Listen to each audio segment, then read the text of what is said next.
One. Yeah, by the way, I'm going to be recording if that's okay. Sorry for that. No problem. Thank you everyone for joining salary negotiation during a pandemic.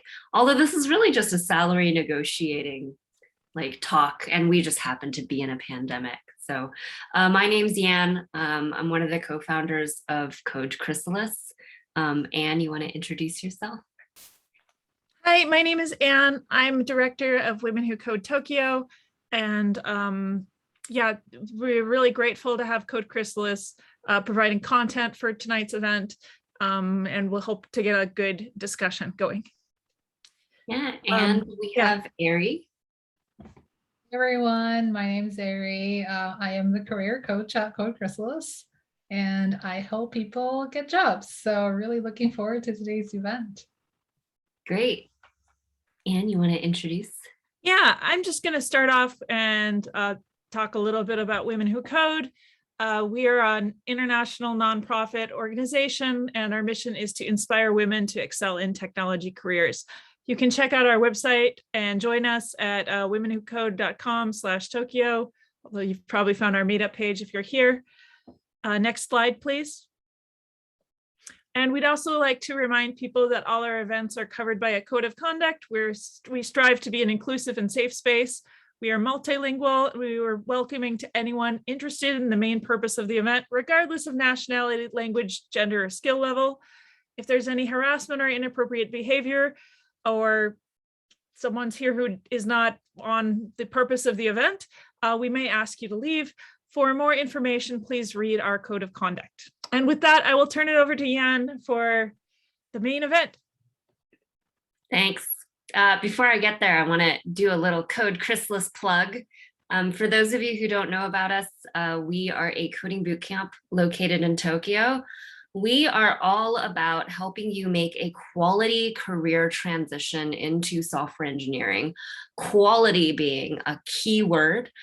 We really believe that there are wonderful software engineering careers out there that you can grow into in Tokyo. And so these are just some of the companies that our students either have gotten an offer at, work at, or used to work at after graduating from our program. And so we have 4 programs for those interested in either exploring how to code, or if you want to make a career transition. So we have the 2 programs at the top here. We have immersive and the immersive part-time. These are the boot camps helping people make a full career transition into software engineering. And then also, if you're new to coding, if you aren't sure, if it's for you, you can also try your hand at our part-time programs. So we have part-time introduction to coding programs. So we have Foundations and Foundations Light. One is a class-based and where we teach you all the introductory like JavaScript things that you need to know to get up and running. And then we have Foundations Light, which is just the curriculum and the recorded lectures. So please check out our website if you want to know more. We have foundations classes that are starting.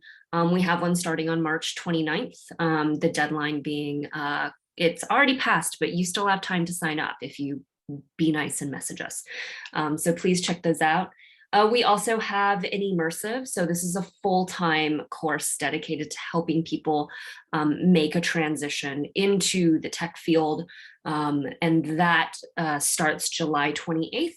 And so if you're interested in that, please contact us as soon as possible, because we do have an admission standard, a technical standard that you need to pass in order to get in. So come talk to us. We'll tell you all about it. And this is a standard to make sure that this is like the choice for you.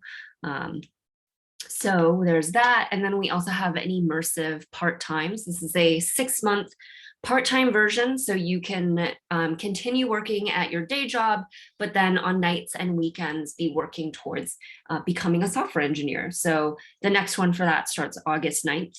Just like the other immersive, please contact us as soon as possible, because there's like an admissions bar that you have to pass.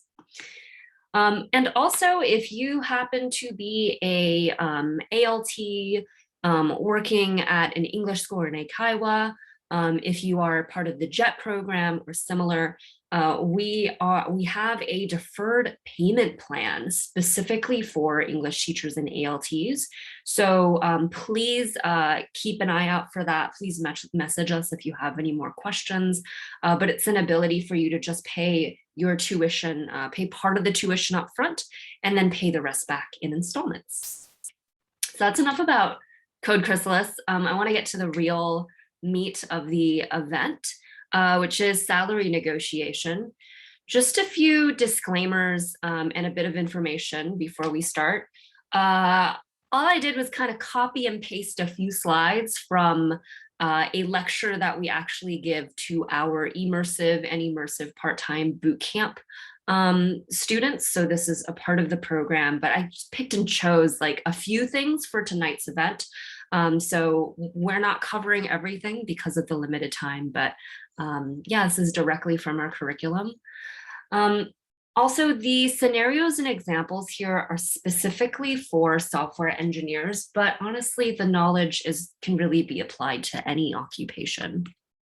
And yeah, negotiating your salary is really hard. Negotiating your salary when you're an industry minority, specifically a woman, is even harder. And so if you have any questions around that, Ari and I are happy to answer. And yeah, studies show that women negotiate salaries just as much as men, or when they do, they are less successful. And ultimately, these are just some tips and advice. There's a lot of different scenarios out there. Every conversation is different. So I think most importantly, figure out what's best suited for your situation and your style and your personality. Okay. If you have any questions, please type them in the chat. It'll be great for people to get to see questions as well. But yeah, please type them in the chat whenever you can. During the lecture, we also have lots of time afterwards to answer any questions. My only hope is that by the end of today's event, the next time you're in a situation where you have an offer in front of you, I hope that you will ask for a higher salary. Okay, I hope you will be negotiating. So I want to first talk about the negotiating mindset. I think most of us don't have very much experience negotiating. And, it's because we don't change our jobs that often. We don't get that kind of opportunity very often. And so it can make negotiating, which is already intimidating, it can make it even more intimidating because we just don't have a lot of that practice. So I want to try to first focus on mindset that you should have when you're going into negotiations. In particular, negotiating is not offensive, and it's not going in as a debate or an argument, as many people might think. You're not preparing yourself for war. So I want you to try your best to think of them as being not offensive.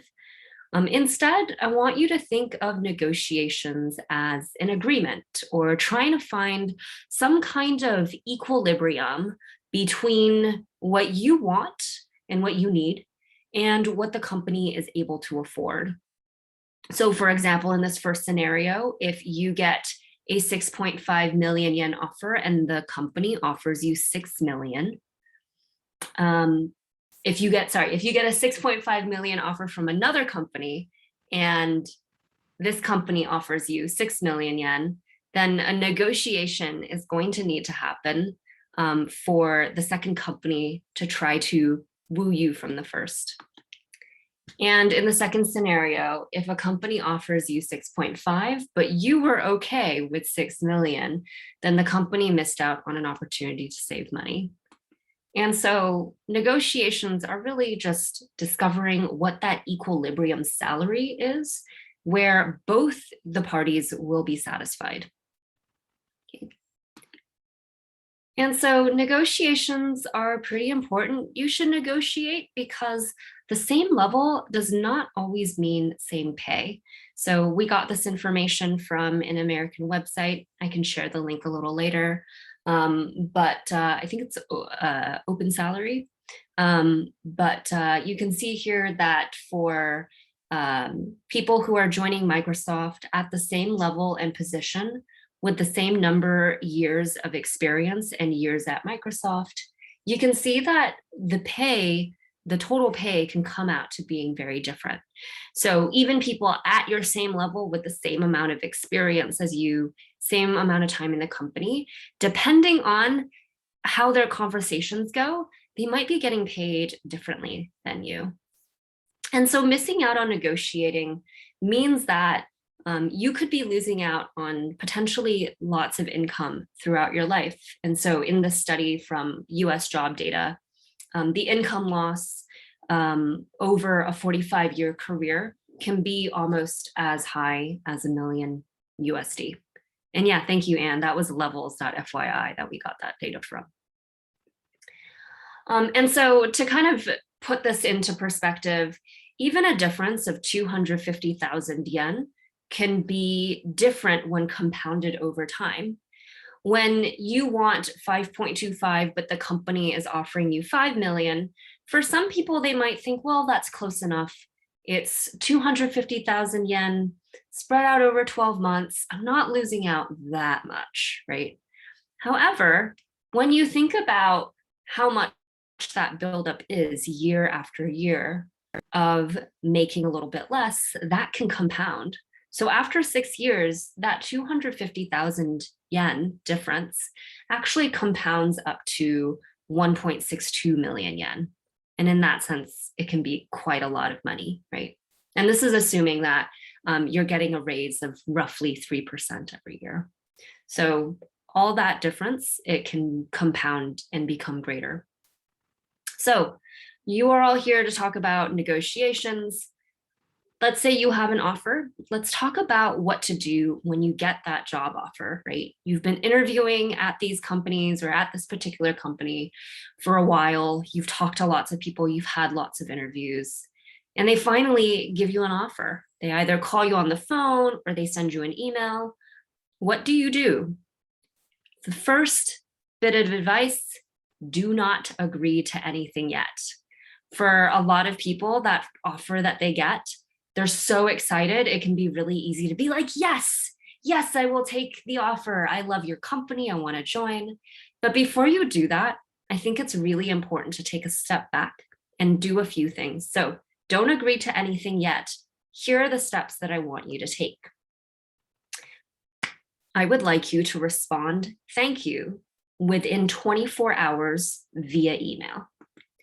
And this is because companies or people are pretty nervous too at this stage. When they've given you an offer, they've spent a lot of time and money trying to find you, right? They've been interviewing lots of candidates. They've been waiting for like this person to finally join and do this particular job. So they've already invested a lot into this process. Second thing, they're nervous because they like you and they want you to join. And so they're nervous and wondering if you will reciprocate. And so it's important to be proactive about maintaining contact with that company while you make your decision. So before you say yes to that offer, send them an email telling them that you're going to think about it. All right, this will buy you a bit of time. So here I have an example response. Hi, Ken, thank you for the offer.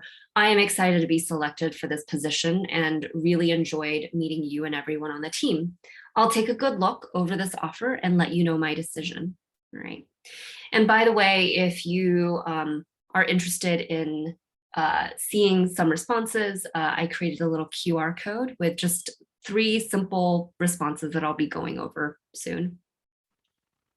So remember to send out an email similar to this to buy yourself some time to think things over, take a bit of time to read through that contract.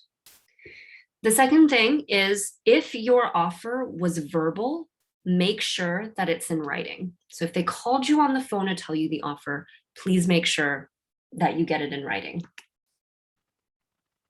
So a great way is to email them. Hi, thank you for your call. I'm really excited about this opportunity. and had a great time speaking with the team. From what I gather, the details are for the role of software engineer with a compensation of 5.5 million yen. Can you send a written offer so I can better make my decision? This makes sure that there's no miscommunication. On the phone, different accents, talking to different types of people, it can really be confusing. You might hear a 50 and that person was talking about a 15, right?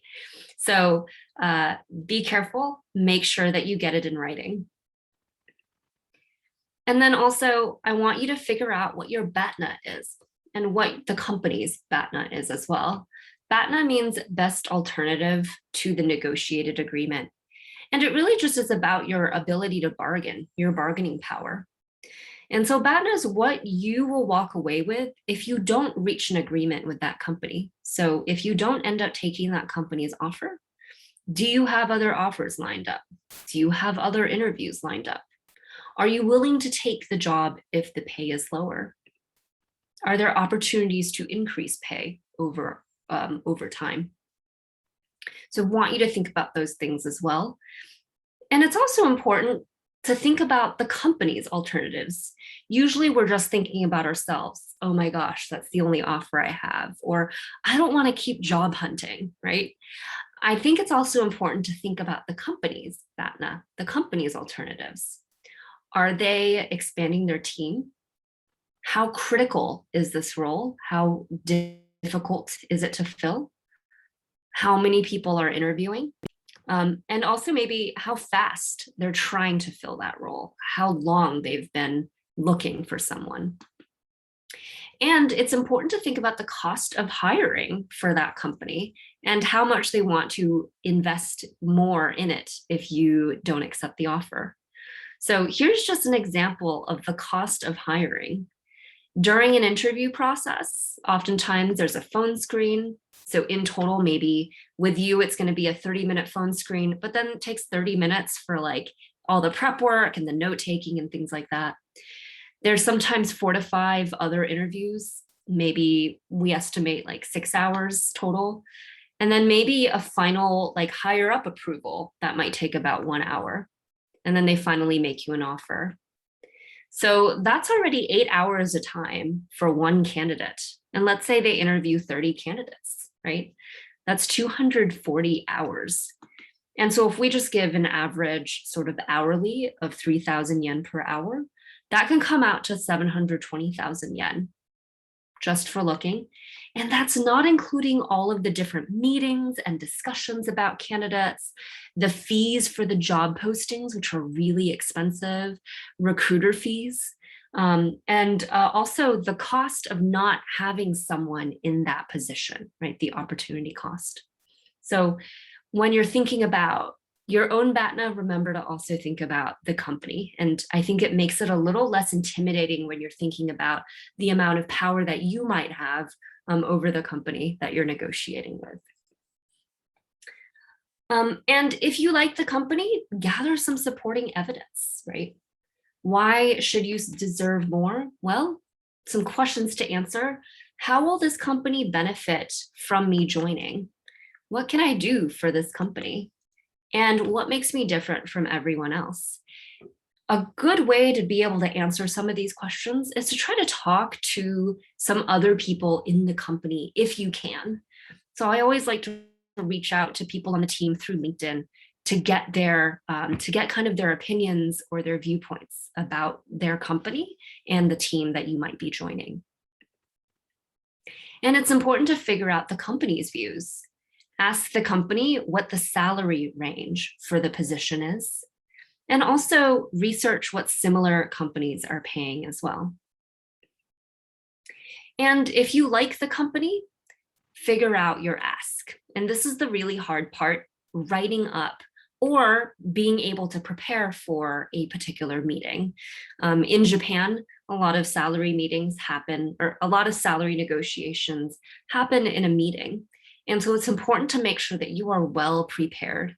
So write up the things that you might want to say, write up your supporting evidence, write up why you really want to join the company and why they would benefit from you joining. So here's an example. Hi, Ken, same guy. I hope you're doing well, and thank you again for the opportunity to join Company X. Next part, I talk about why I want to join, of course, be more specific. And then before we proceed further, I was wondering if you would be open to reevaluating my starting salary from 6.2 to 7 million yen. After I make that ask, I talk about why I might be valuable at 7 million yen, right? Why I think that I am worth that amount. And then at the end, please let me know. I will do my best, and I will do my best to get a signed offer letter by August 2nd. So this gives the person, Ken, the person hiring for this, an incentive as well. He knows that if he can get you that 7, if he can get agreement on the 7 from the company, then he's going to have someone in that seat, in that position, and ready to go immediately. So you're also being able to like give a little bit as well, right? Sweeten the deal. So yeah, this example, by the way, is just one example. Depending on the situation, it can really vary. If you want this example, I included a link, so please check that out. So I believe that asking is always better than not asking. And if you ask, you might actually succeed. There is a chance. And if you don't ask, you automatically lose, right? So it's always better, I think, to ask. So some things to be aware, we are in a pandemic. Some things to be aware about with COVID-19, depending on the company, they might have some difficulties. So it might be important to acknowledge that maybe the company is going through a difficult time. And to be flexible in terms of options and creative in creating alternatives. So instead of salaries, you could talk about a deferred bonus, right? You could talk about having an earlier raise or promotion cycle, or a more aggressive one. You can ask for more vacation days, or maybe equity, like stock options, or maybe some more time flexibility. But depending on the company, these are other things that you can think about besides just your compensation that might make it worth it and might make the company more likely to agree. Okay, that was really short, and it was also a lot of talking. I want to leave the rest of the time for questions. I know we already have a few, and also I want to give Ari a chance to talk because she is the real expert with all of this. Ari's background is pretty awesome. Ari, you gave a little introduction earlier, but I don't know if you can just give like a bit longer one about why you're so great at this. Yeah, thanks for that intro.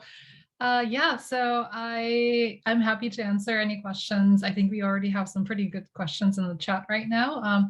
So before I became a career coach at CC, I was actually working as human resources in a tech company here in Japan. So I did recruitment and also I did onboarding, and I did all sorts of HR things. And yeah, I know quite a lot about what happens behind the scenes. So if you're curious tonight about what goes on behind the scenes during like a promotion talk, or deciding who to hire, feel free to ask me. I'm happy to share my experience with you.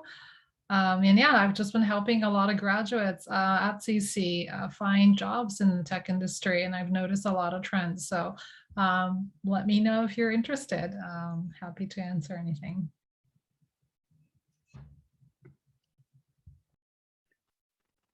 Should we get started with some questions that are already in there? Sure. Yeah, so the way the Q&A is, please, write your questions in there and I will read them. And if we need follow-up, we can maybe unmute people one by one, but we're going to try this for now. I hope that's all right. Sure. Yeah. So please. Looks like we've already got some really good ones. Marissa Cassidy asks, do you have advice for salary negotiation during a promotion? Like, Yeah. you get promoted, I guess, and you want to negotiate your salary. Ari, do you want to take Question. this, or do you want me to take this? Yeah, I can maybe start with one advice. So This is actually an exercise that I go through with our graduates too when they come back and they're like, Ari, I'm gonna have this talk with my boss and I think I might get promoted, or I don't know, I want to get promoted. What should I do? The first thing is to go back to your previous conversation. I think a lot of people forget to do this, but let's say, I'm not sure, Marisa, if this is your first time in this company that you're working at where you're talking about promotion, but what was the thing that you were doing when you first got hired, for example, if this is your first time talking about promotion, or if this is your second time, the last time you got promoted, what were the things that you were doing? So your main tasks, your roles, what were their expectations at that time? And compare them with what you're doing right now. What are some things that you have taken on as your roles, tasks, and compare them. Just list everything up, everything you can remember. If there are any like sort of conversations or any like proof of you doing them, that's great too. But just have everything on the same page and compare. So let's say like in 1 year time, I have gone from here to here. And if you look at it, you'll start to understand, oh, these are things that I'm able to do today that I didn't even know how to do a year ago. And that will set you up for a good start in talking about your promotion, because negotiation isn't just about money, it's about responsibility. It's about how much commitment you can make to that growth of the company. So if you have identified areas where you have grown in the past year or so, those are great things to bring up during that conversation. And people like to acknowledge those things. So I think that's one tip advice that I can start with. Yan? I think negotiation during a promotion should actually start way before the promotion. So that's where you're gathering examples, you're keeping track of the successes that you have had, and you're also constantly checking to make sure that your idea of success is the same as your manager. I see this all the time where your manager has a different idea of what priorities are and where, what success actually looks like. And so I see some people working really hard to do a particular thing, but when their manager's looking at it, they might think that that thing that you're working really hard on is not as important as this other area that you might actually need to focus on. So it's always important to make sure that that alignment is there. The other thing is to try your best to tie what you are doing with some kind of dollar amount for the company. This is a lot harder to do, especially the larger of a company you're in. So I know that like it's maybe not the best advice that you want to hear, but do try your best to quantify what your impact may have had. And it's a good idea to be able to also just talk with colleagues about their perception of your impact as well. But it's always important to make sure that that you're identifying or like you're creating a connection between what you're doing to like the company's bottom line. So I guess that's my main advice. Another one is also to make sure you know who the decision maker is for this. So the larger the company, the less likely your direct manager has in like actually being able to like make that decision for salaries.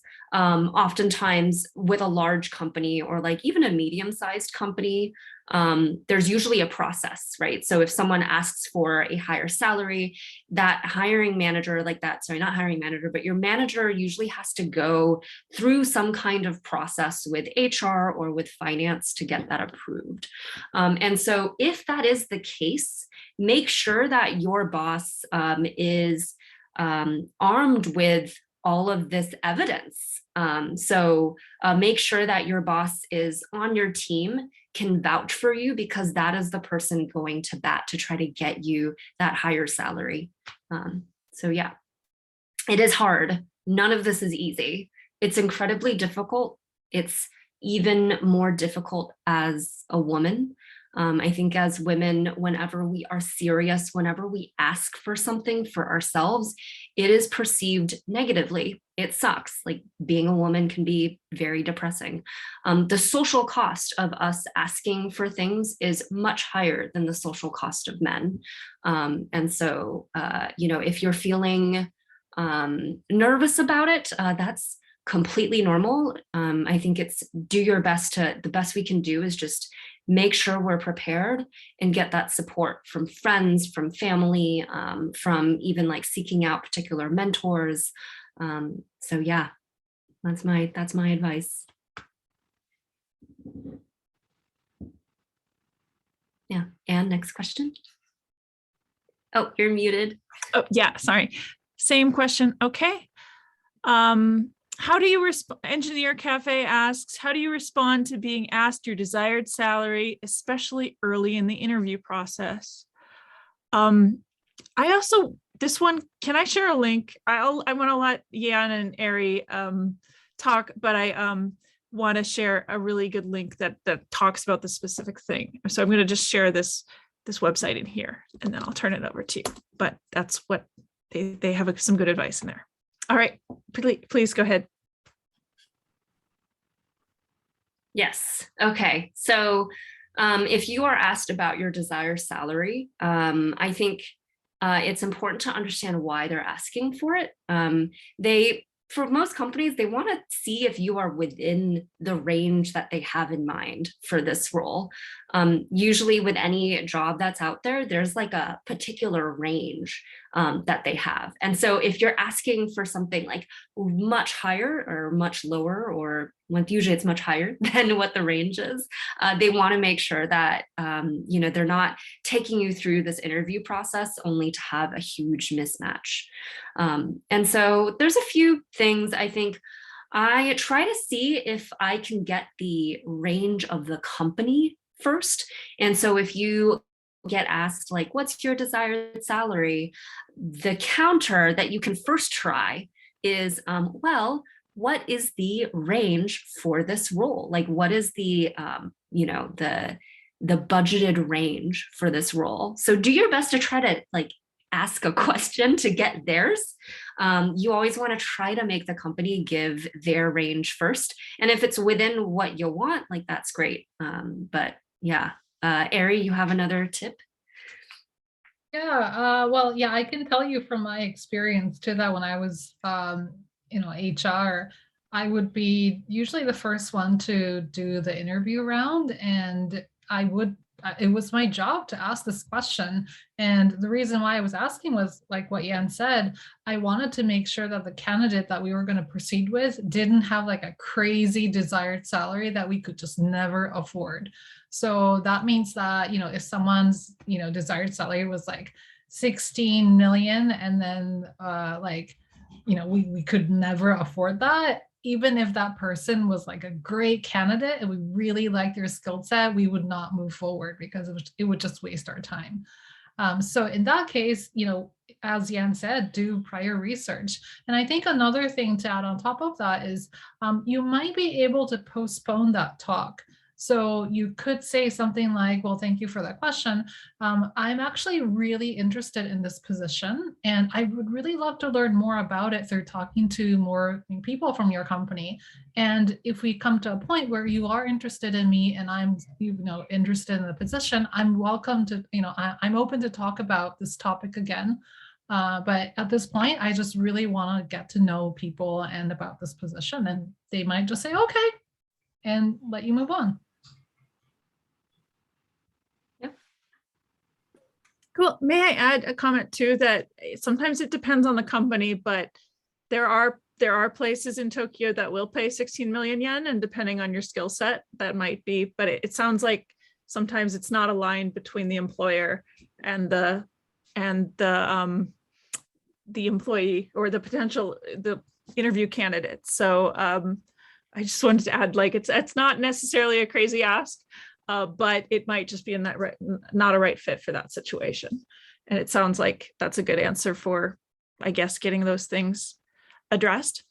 Yeah, thanks Engineering Cafe for your question, and thanks Ari and Yan for responding. Yeah, let's see next. When making a career switch from a completely irrelevant field, in my case, from government to tech, how do you show that you would be a valuable hire if only the transferable skills are soft skills? Yeah, I can talk about that. I made a career switch from finance to tech. I only had soft skills. So I think so I was doing a switch into software engineering from a finance job. It turns out that being in tech doesn't mean that hard skills are the only things that make you, valuable. I think a lot of things that I had learned in my finance job came in really handy. For example, and also just coming from a beginner background, I think made me kind of handy.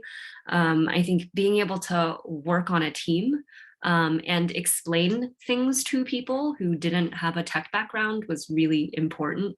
Also, making sure that, I also think like having, those like people skills are really important. So I think just in general, when people are making a career change, I think it's easy to think that you are only going in there to learn in the beginning, but that's not the way to go about it. It's important to look at the things that you were doing before and really understand what your value or what the impact was or what you learned from those jobs, and try to pick them out. I find that this activity of trying to figure out what those things are is really useful when you can do it with a friend, like a good friend or a mentor, and have them ask you like, what was, your impact in this? Like, what made this job interesting? And just ask you all of these questions to try to like synthesize, all of these memories or things out of your head. It will help you a lot with, I think, being able to state your value when you're making that career change. I think we help a lot of English teachers, and I think with that, like there's, I think always, I really love like helping English teachers kind of pick out the skills that they had in their English teaching jobs. Teaching is incredibly important. I mean, I run a school. And so it's important to be able to connect those things over to the software engineering job that they're trying to get, whether it's those communication skills or this ability to just like kind of see beyond your job description, the impact that you may have made, the initiative that you took, the responsibilities that you had, your ability to maybe work in a really foreign environment. So all of these things are really important, and it's important to just connect it to the new company. Ari, you can probably be a lot more eloquent than me on that. Any No, other? that's great. Yeah. So I'm looking at your question and I'm thinking like, Dahlia, I'm not sure what you mean by how do you show? Because I think that if you are talking about, for example, like how do you show that on a resume, that can be very different from how do you show that in a conversation. And I think if you are thinking about how do you show that in a conversation, like if you get an offer and you're trying to negotiate, in that context, oftentimes what I notice about candidates is there's a lot of assumptions that they're making about the job that they've gotten, the offer they've received. So a really good exercise would be to, again, write down everything you know about that position based on what they say in the email that you got, or based on the various interviewers that you've talked to leading up to that offer, and really get a clear picture, like fact-based picture on what this role is. Because very often we have, we as in people, when, you get an offer, you're so excited that you have this tendency to inflate the picture and say, oh, I'm sure that it's going to be about this and I'll work with these people. It's going to be so exciting. And you can, go on and on. But what's really important is be factual. So what are the things that I'll actually be doing? Who will I work with? What is expected of me? And when you are not sure about something, that's a good place to ask, because most likely after you get the offer, they will invite you to some kind of a meeting where you have a chance to ask about the job. So if you are switching careers or switching jobs from different field, you really want to gain that understanding of what is the thing that they want you to do, and not just the technical parts, but the non-technical areas. So for example, if you're going to work with another team and that team happens to be something that you understand pretty well, that's a great place to talk about your non-technical skill set if you were not in tech before, or even the industry itself. Let's say that they want to hire you because you have a great understanding, or they think that you have a great understanding of the sector that this business is in.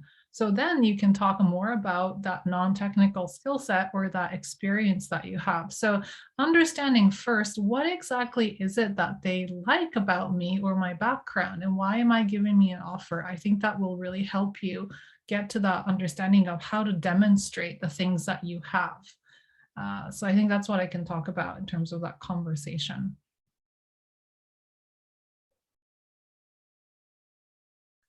Thanks. That was some really awesome and detailed answers. Next question is from Carmen P. Is there a rule regarding who should state the salary range first? Is it better that the candidate gives their range, or is it better to wait for the employer to give theirs? And how should the candidate answer the question, what is your current salary, during the negotiation? It's a little similar to Engineer Cafe's question, but it's slightly different. So I'll let you take it if you'd like, or if you feel like you've covered before too. Yeah, they always get the employer to say it first. What do you do if they're pushy though? I feel like I tried it once. They're like, no, we need you to give a number. That's where you have to make sure that you have done your research and that you have a range, and that you have a range in mind. Mm-hmm. Yeah. Okay. And I always like to give a range. I don't like to give like one number. I always like to give a range. Interesting. Do you find though with giving a range that they'll want to take the bottom number? Like sometimes people want. I think it keeps things open for negotiation. Oh, I see. Mm-hmm. Yeah. Yeah. So, oh, was that an earthquake? Thanks. I hope not. Gosh. Next question is from Patty. Go on. Japanese companies usually ask for your previous salary, and sometimes they are very insistent. Does this pose a disadvantage for you as a candidate? And how do you suggest to deal or respond to this question? Ooh, Ari, I'll let you take this one because you've got a great answer. Yeah, well, I mean, I think one of the biggest challenges about negotiating your salary in Japan is this. So it is quite common for Japanese companies to ask about your current salary, or actually your previous salary. So, if you had something different before, and base their offer on what you were making before. And yeah, as Yan said, giving a range could be something. And one thing to understand here is in Japan, it's very difficult. Okay, I should start by saying don't lie about it. Don't ever lie about it, because what can happen is once you are accepted into the company, the HR person will ask you to submit certain things that are like payment slips of like your taxes from the year before. And they can see how much you were making based on how much tax you paid the year before that. So if you lie and say, oh, I was making like this amount and it was completely different, I mean, are they going to fire you? Well, it's hard to fire people in Japan, so I don't think you're going to get fired, but it's not going to set you up for success for sure, because they're going to label you as someone who lied about a very big piece of information. So I do not support that kind of approach. So making up a number. Rather, if they are that insistent, sometimes I think you just have to give a number. In that case, you just can't escape it. The thing though to know is, if they are a company that is that insistent on asking for a previous salary to base their new offer, that says a lot about the company's culture, that even if you were to join, that previous number is going to follow you. And the question is, how comfortable are you working in a place like that? There are other companies who aren't as insistent. Believe me, you may not believe me, but they are there. So I think the question that you'd want to ask yourself at that point, when you are kind of pinned down and you have to give a number, is, okay, how do I really feel about this company at this point? Seeing how they are insistent about this. Yeah. And yeah, I just want to also drill down the insistence part. Sometimes it's not whoever you're talking to's like fault. Like if you're talking to an HR person at the company, like oftentimes that person's just doing their job.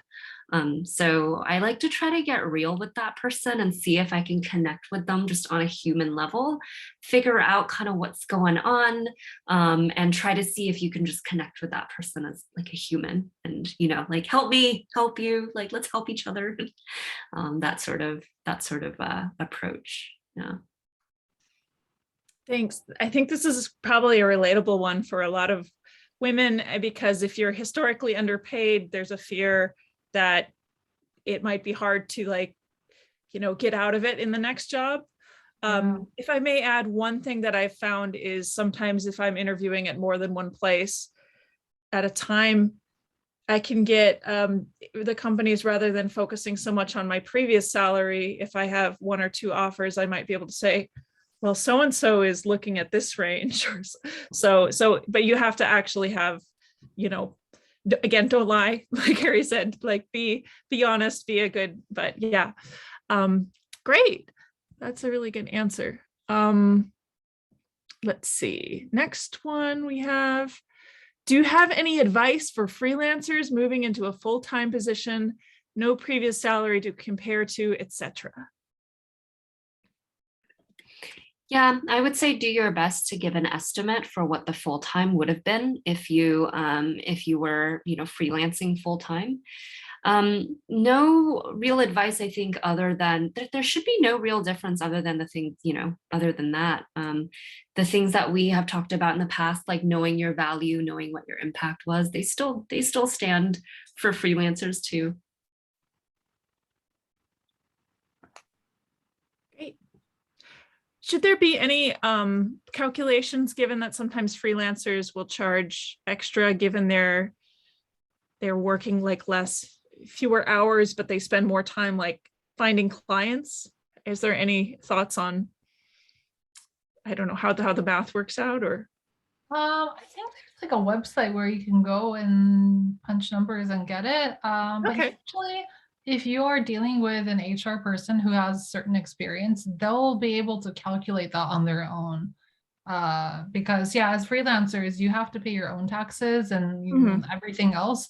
And full-time workers don't need, well, they do that through their monthly pay slip. So yeah, but if the HR person has any background or experience in hiring, they should know how to do that on their own. So you could be the one to suggest something, but in general, like I don't think that will be like a huge issue. Great. Next question comes from Naomi.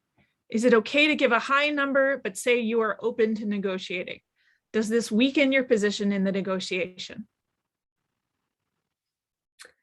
That's a gamble you must take. There's pros and cons to giving a much higher number. It depends also on how much higher it would be. That is my usual approach, actually. But it really depends on, I think, how well prepared you are, how much experience you have, and also thinking about BATNA, right? So thinking about what that company's BATNA is. In particular, you know, like if you know that they've been looking for a long time, if you know that you are a particularly good fit for this role, if you feel like in the interview process, you really connected with those people and with the hiring manager, then I would say definitely go ahead. I think, does it weaken your position in the negotiation? I think if it's significantly higher, like let's say the company was thinking 6 million, but you were like, no, I would like 10 million or 9 million, then that would, being that off from what the company was expecting, I think could actually, well, we've never seen a company say like no and just take the offer away. They'll probably just say, no, can you come down to where we are at? Yeah, I would say feel free to go for it. Make sure that you have done the work though, and prepared. Ari, I don't know if you would give the same advice. Yeah, I think preparation is really going to be the key, because you don't want to just like throw in a number there and be like, hey, I want this. Like, can you match that? it needs to come from a certain place of understanding. And I think this is what Yan was saying earlier about how negotiation is not like adversarial. You want to find this sort of common understanding or come to an agreement between both parties. So if you're going to start out with just a number that you yourself think is going to be super high, yeah, maybe you want to do some check and see, like, is this realistic for them too? Look for data. There's a lot of salary data out there nowadays, thankfully, so you can do some research there. And yeah, and like what Yan said about BATNA, why is it so important for you to get that high number now, right? Is it possible for you to wait 6 months, or is it the best timing to aim for that number right now with this particular company? So I think asking those questions for yourself might give you some clarity. Yeah, so I wouldn't say it would weaken you, but I think it would definitely make an impression on who you are, on the people that you will be talking with.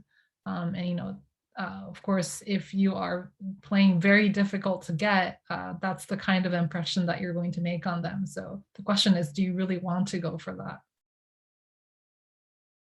Yeah, and if I may add, I can speak from personal experience. I've thrown out numbers that were definitely above what the company could ask, and though we were like, oh, we want to work together, they were super excited, then they were like, actually, we're going to go with someone else. So sometimes it can yeah, I would say, be confident and know your worth, but also be aware that it just depends on who you're talking to. So I really like their advice about preparation and research. Next question from NA. Fun question. Do you do anything special the day before an interview or the day of? Oh, interesting question.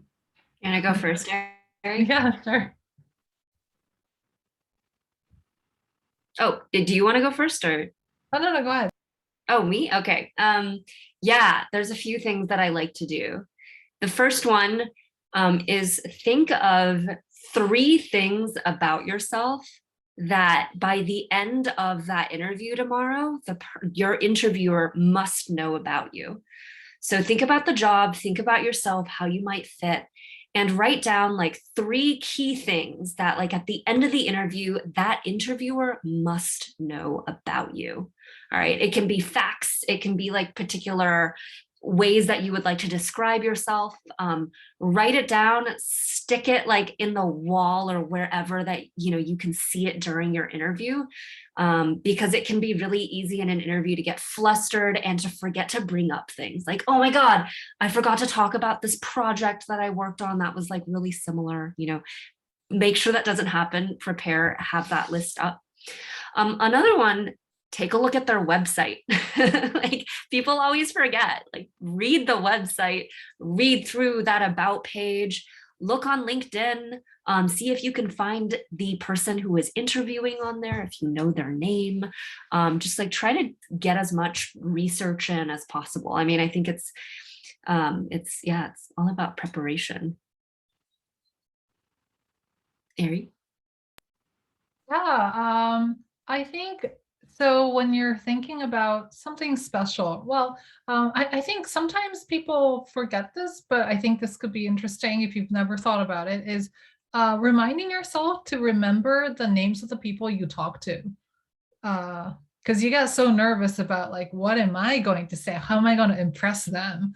And then, like, you forget who you talk to. Like, a fun anecdote that I can share is I was helping out this graduate one time, and they did wonderfully throughout this interview process with this one company that they really wanted to work at. And, they were at this final interview.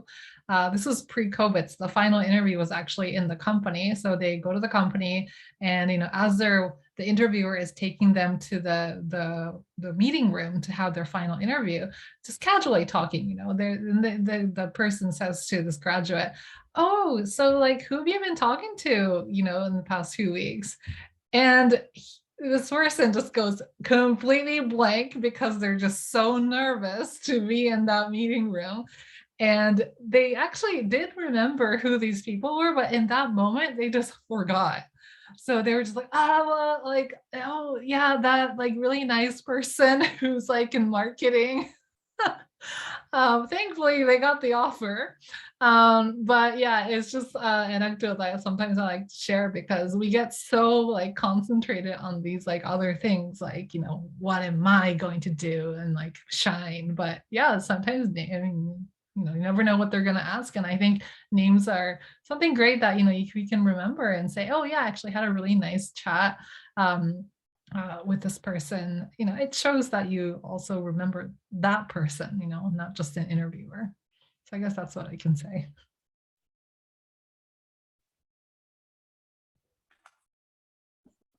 Awesome. Let's see. The next question we have is by Stephanie. How to get a fair salary for someone with no work experience in tech, considering a master's in a specialized boot camp, moving from an English teaching position. If it's for a particular type of role, like for software engineering, I think it's trying to figure out like what, for the job posting, seeing if there's like kind of rough salaries. There's also websites that are available. I think Anne posted them in the chat a little bit up. But yeah, research if it's a software engineering role, which, because it's women who code, I kind of make that assumption. If it's another role in tech, I think it's really like doing that research. So if you're going for a design position or a product manager position and you're making a switch, I think like, finding the right communities and asking people like what, you should be expecting as salaries is really important. And don't just ask one person. Like people make a mistake of just going with like what their recruiter friend says. Recruiters only see a particular segment of the market. So they're not always going to have the most accurate numbers for you. I would use LinkedIn in this case, see, if you can find people in other companies with the job that you want, and just cold message them on LinkedIn saying like, hey, have some questions about your career. And, I would like to try to get into that as well. Would you be open to talking to me? So, and you would be surprised at how many people are willing to respond to like honest sort of, messages like that. So I would do that sort of research. But to be honest, like the best way to go about it is just to start a conversation with a company and go into it not from an adversarial point of view, but just kind of, seeing what they have in mind and then coming with your values and the things that make you valuable. So yeah, that's my advice, Ari. I don't know if you have anything. Well, I think something that I could also say, kind of similar to what Yan was saying, is taking part in communities. And I think, yeah, like Women Who Code is like a really wonderful community. But especially if you don't have any experience and you're trying to get into tech, if you know the people in that community, it like oftentimes really helps because you get an idea about like, a lot of people usually have already experienced being interviewed and going through different rounds of interviews with different companies. So just hearing stories about that, usually gives you a better picture of what you need to be ready for. I also think that by being part of community, you can sometimes, gain a bit of experience. So for example, if you are looking to become a software engineer, you don't have to just look for a paid job from the very start. Maybe there is a volunteer work, right? Like maybe there is like an open source project that's taking place and they're looking for someone to help out. And even if they're small things, that is still very valuable experience for you, that it's going to be with actual people and it's an actual project. So I would advocate anyone who's really looking to get into tech as software engineers to look into communities in that way too. And even for you to like reach out and say like on, if you're someone who uses social media a lot and say, hey, like I'm thinking about doing this project, is anyone else interested? And see if you can collaborate with other people. Great points. Next question is from Lily, who asks, if you succeed in your salary negotiation, and it's towards the higher end of the range. In your experience, does that change the employer's expectation of your ability and role? My answer is probably definitely. I mean, they're giving you that, I think they're giving that salary to you, expecting that you are coming in with a particular level of experience probably, and that you will probably get things done faster, right? Or get an understanding of what you need to do faster, or they want to see results, or they expect to see results faster. So yeah, definitely, like they have a higher view of you and they expect the results that come with it. Yeah. This is a really interesting question. I'm curious, Lily, why you asked this question, but if you're at a stage where you have gotten an offer and you're about to join the company and this is the situation, I think there's still room for you to ask questions. So what I would do is, just show them first that, you're very happy to receive this number and ask, given that this has been changed, what are their new expectations around this role? How can you be successful in this role? And see what they have to say, because again, maybe you are inflating their expectation of you, but maybe there's another reason there that you just don't know yet.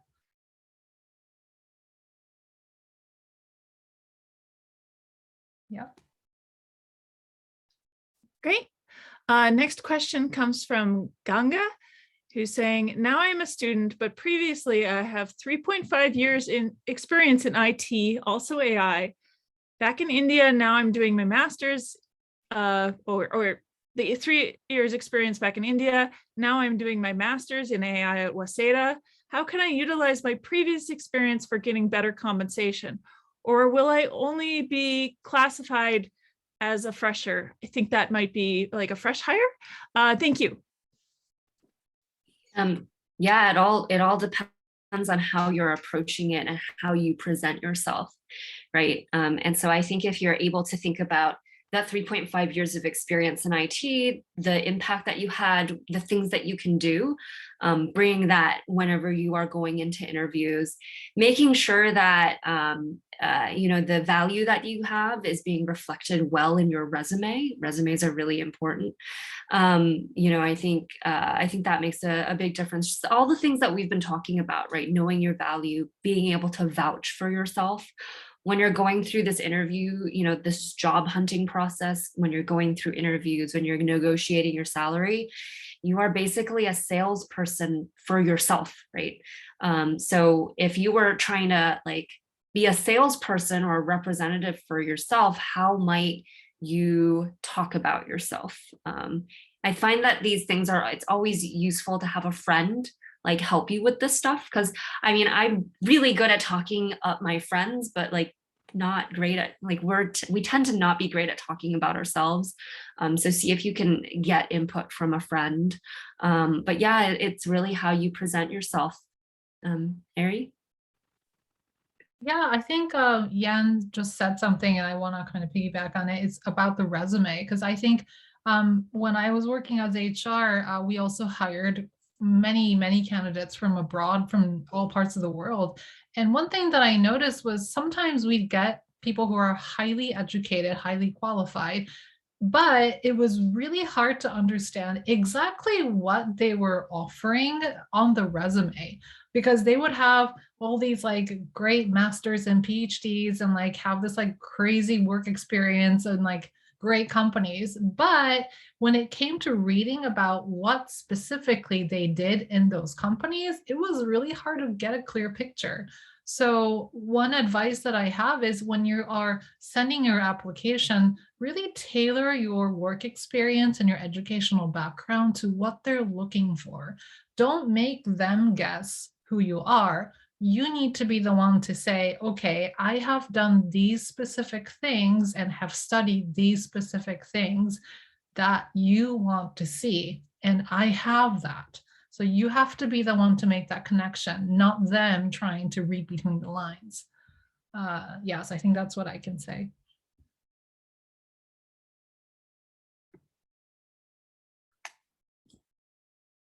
Cool. Let's see, next question we have is from Rolando, who asks, how accurate would you say opensalary.jp is as a salary reference tool? Depends on the company. I would say for certain companies in Japan, like it's a really great tool, but it doesn't have insights into all companies. And certainly, like I think Open Salary, they've gotten better, but they definitely focus on, it's much more popular in the English speaking parts of Tokyo, parts of Japan. So please keep that in mind. Probably not going to see too many like Mitsubishi salaries on there, for example, or like Mitsui salaries. So that's something to know. I would look at, I think on Open Salary, they say how many what do you call it? Applications, no, how many like responses they've gotten for each company. And so I think that's a helpful reference tool, because if you have a large company, but if you know that a company is like, 1,000 people, but then there's only like 3 entries there, like, take it with a grain of salt. So I'd say with all of these things, like, data for the most part might be accurate, but it really depends on who is giving their salaries. People who tend to have higher salaries are more likely to tell you about their salaries, and more likely to put in responses in these. So I'd say take it with a grain of salt. Yeah, I would agree on that too. I think I would say Open Salary does a pretty good job. I think what I love about that website is before that, one of the biggest challenges about finding out like how much should I be expecting from like a certain company or like about a certain position is you only had access to like these very large recruitment agencies. And the way they would categorize certain positions were just all based on that company. So if you look at like Hayes versus Robert Walters or, all these big names, they'll have different definitions of like an IT like engineer or like a full stack engineer or something. And it was so hard to get a clear picture on what you can be expecting. So I think to go back to that, like how accurate is that website? Maybe it's not the most accurate, or it's not like the thing that you should only look at. So, combine with other resources out there. But I have seen some improvement in terms of that clarity around what exactly can you expect as a software engineer, for example. Used to be a lot harder, for sure.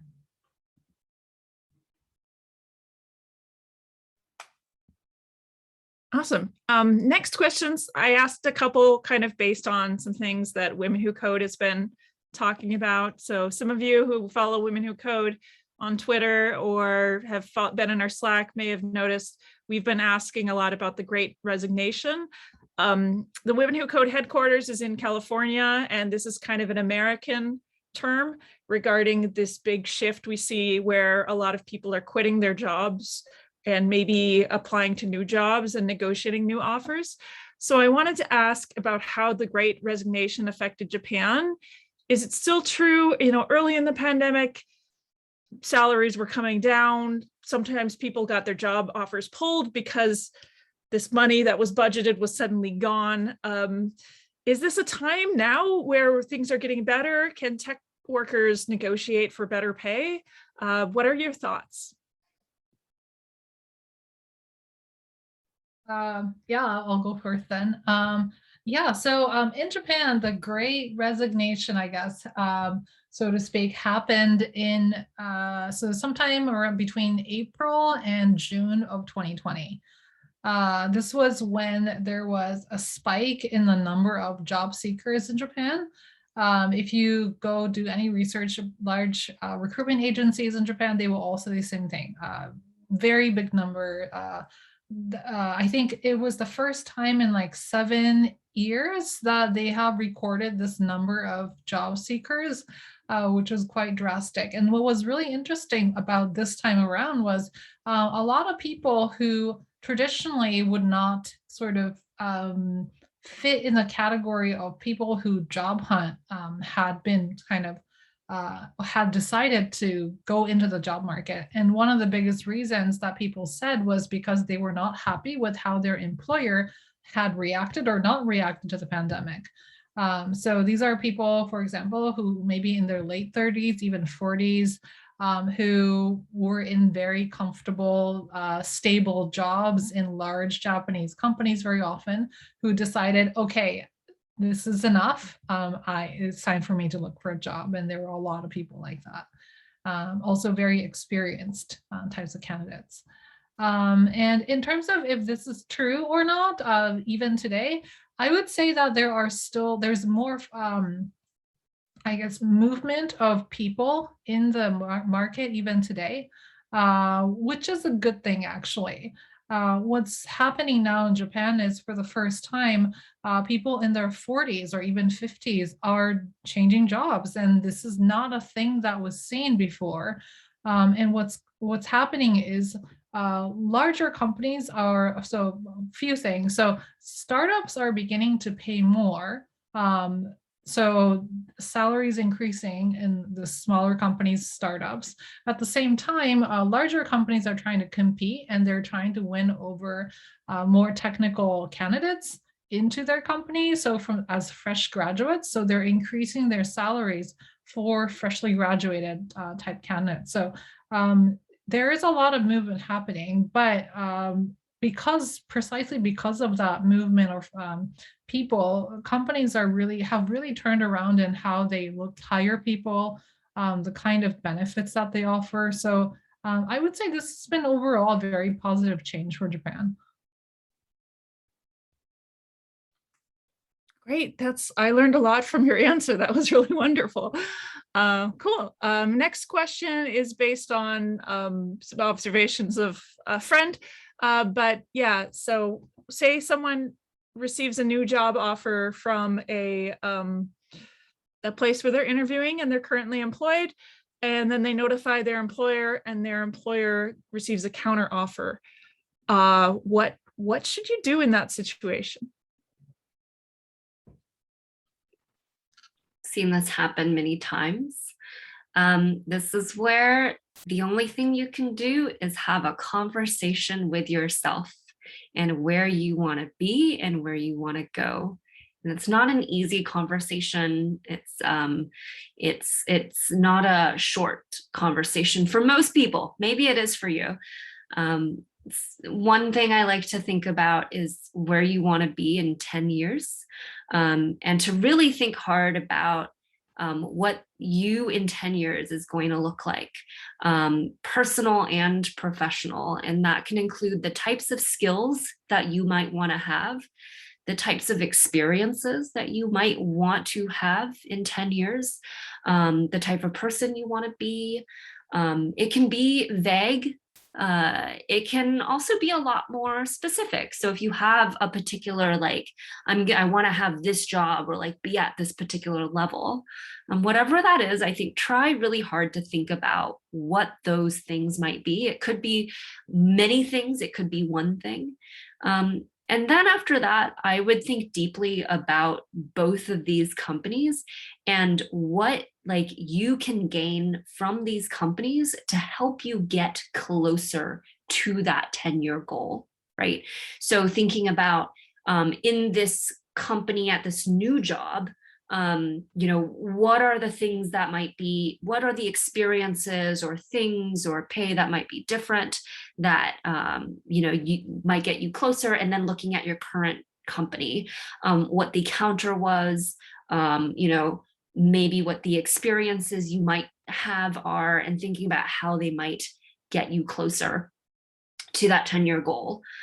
Before you completely, I think go for the new job offer, if you do like your current company, it is really worth having a good conversation with them to see if they can negotiate on things even beyond pay, right? Because I think usually when people are leaving companies, it's because they want maybe a different experience or they want just like something else. So if that is something like, this is much easier in a larger company. If you have, if there are things that you know you can potentially get involved in at your current company, go ahead and ask for that. If it's going to be a raise, or not a raise because they maybe already like matched your offer, but if it's going to be some kind of promotion, getting moved to a new team that you want to join, getting moved to a new office location in another country.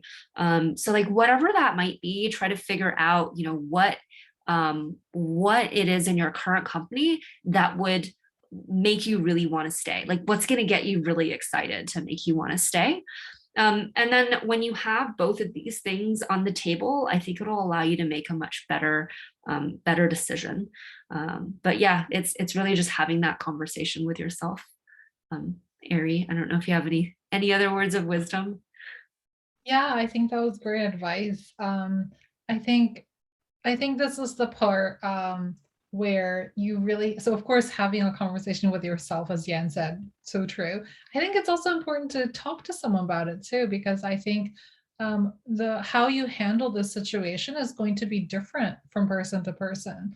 There is no one right answer because it really depends on what it is that you want. And you know what you want sometimes is like clear in one moment, but it can be very fuzzy in another moment. And especially during a job hunt or in moments where things are changing, you lose sight of it and it's completely natural. So something that I really do with graduates, so at Code Chrysalis, we actually offer lifetime career support, which means that I work with graduates who already have jobs, but they're coming back for further support. So this is a kind of situation that I deal with very often. And what I see is, it really depends on what you want. So, what is it that you want in your job? What is it that you want in your career? And I think what Yan said about the 10-year goal, what is it that you're aiming for? These are all factored into that one single decision. And talking it out with someone you trust is always going to help. So being in the seat, I just happen to work with so many graduates that I'm very grateful for. If you don't have anyone like a coach, you can work with someone who's a mentor or even a friend, just someone that you can really, have say, hey, can you just like listen to me for a second and just like talk it out? Maybe just saying it out loud might help you realize that, oh, actually, I don't really want to stay here. Or maybe you think, well, actually, I do want to stay here. So I think verbalizing it might be a really good exercise.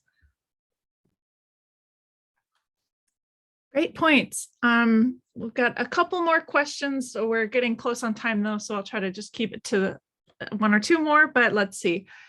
Thanks, Yan and Ari. I know it was not directly a question on negotiation tactics, but I think managing employer expectations is all part of being a good fit for the company. So I was curious about the downstream implications of succeeding in a negotiation and how to manage that.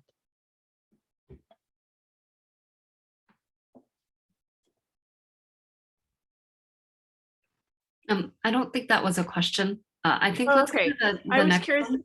About the downstream implications of succeeding and how to manage that. Maybe it's not clear, but we can ask Lily to follow up perhaps. Yeah, let's see. Can move to how should one enter into equity related negotiations in Japan? That's a really complex Yeah. question. There's also not a lot of information. It's very rare for a company in Japan to offer equity. It's not a thing. I think also the laws here and like financial things make it just a little bit more complex than say in Silicon Valley. Yeah, I don't have really any, honestly, this sort of stuff is really tough, even in Silicon Valley, I think. It's really difficult to get a good read. The earlier, the smaller and more new the company, the harder it is. So I honestly don't really have any good advice other than I think try to do some good research, but even then there's just not too much data out there. Yeah, I'm kind of stumped. Ari, I don't know if you can help me out. Yeah, I guess one thing to note is in Japan, equity is not something that you'd see very often being offered in a job. If you do see that, yeah, you should know that it's quite rare to begin with.